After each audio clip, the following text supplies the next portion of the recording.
திருவள்ளூர் மாவட்டம் பழவேற்காடு அருகே கடல் சீற்றம் காரணமாக சாலை மணல் திட்டுகளாக மாறியதால் வாகனங்களில் செல்வோர் கடும் அவதி அடைந்துள்ளனர். இது பற்றிய கூடுதல் தகவல்களை செய்தியாளர் பாஸ்கர் வழங்க கேட்கலாம்.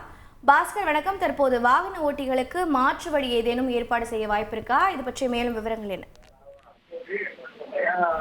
திருவள்ளூர் மாவட்டம் பழவேற்காட்டில் இருந்து காட்டுப்பள்ளி செல்லும் சாலை முற்றிலுமாக சேதமடைந்து வாகன ஓட்டிகள் கடும் சிரமத்தை சந்தித்து வருகின்றனர். வடசென்னை அனல் நிலையம், அதானி துறைமுகம், காமராஜ் துறைமுகம் என பல்வேறு தொழில் நிறுவனங்கள் பழவேற்காட்டில் இருந்து நாள்தோறும் நூற்றுக்கணக்கான மக்கள் பழவேற்காடு காட்டுப்பள்ளி சாலை வழியே இருசக்கர வாகனங்கள் பயணித்து வருகின்றனர்.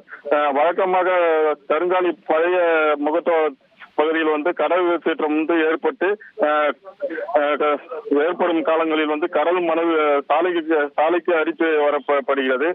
வாடிக்கையாக இந்த மணல் ஒட்டிட்டு வருவதால் ஆழ்ந்த காற்றழுத்த தாழ்வு மண்டலம் காரணமாக கடல் தற்போது சீற்றத்துடன் காணப்படுகிறது. இந்த நிலையில் கருங்காலி பழைய முகத்தோரம் பகுதியில் கடல் சீற்றம் ஏற்பட்டு கடல் நீருடன் மணல் அடித்து வரப்பட்டு சாலை முழுவதுமாக மூடப்பட்டுள்ளது.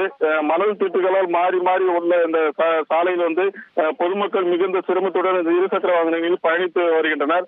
சாலை முழுவதும் மணல் திட்டுகளாக மாறிய நிலையில் இருசக்கர வாகனங்கள் சாலையை விட்டு அருகில் உள்ள மணலிலேயே சென்று வருகின்றனர். மணலில் செல்லும் பொழுது இருசக்கர வாகனங்கள் சிக்கிக் கொண்டு சில தள்ள முடியாத நிலையில் ஏற்பட்டு அவர்கள் அவதிப்பட்டு வருகின்றனர். இந்த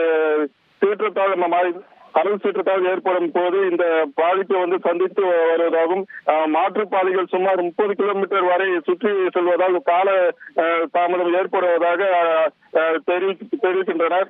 போர்க்கால அடிப்படையில் சாலையை இந்த மணல் திட்டுகளை அப்புறப்படுத்தி வாகன போக்குவரத்துக்கு வழி ஏற்படுத்த தர வேண்டும் என அப்பகுதி மக்கள் கோரிக்கை வைத்தனர். தெளிவான தகவல்களை வழங்கியதற்கு நன்றி பாஸ்கர். செய்திகளை உடனுக்குடன் தெரிந்து கொள்ள உடனே சப்ஸ்கிரைப் பண்ணுங்க.